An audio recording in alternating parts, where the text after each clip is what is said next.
In today's video, I'm going to show you how to connect Claude to Outlook, email, and calendar. This integration can make it easier to work with your Outlook account directly through Claude. So let's get started. First, open Claude and sign in to your account. Once you're inside Claude, go to Settings. From the Settings menu, look for Connectors and open it. Next, click Add, then select Browse Connectors. This will show you the available services that can be connected to Claude. In the search bar, type Zapier. When Zapier appears in the results, click Add to connect it to Claude. You may be asked to sign in or provide your email address during this process. Enter the email address associated with your account and continue. Now, open a new browser tab and search for Zapier. Open the official Zapier website and sign into your account.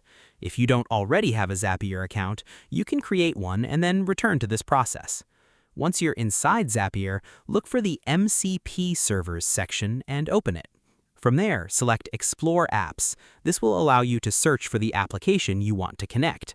In the search field, type Microsoft Outlook. When Outlook appears, select it to open the available integration options. Next, look for the option to Connect Microsoft Outlook and click it to begin the connection process. You'll then be asked to sign in to your Microsoft account. Enter your Outlook or Microsoft 365 email address and complete the sign-in process. Depending on your account, Microsoft may also ask you to review and approve permissions. Make sure you're connecting the correct Outlook account, especially if you have multiple Microsoft accounts. Once you've successfully authenticated your account and approved the required permissions, the connection should be completed. You can now return to Claude and check your connectors to confirm that the Zapier connection is active.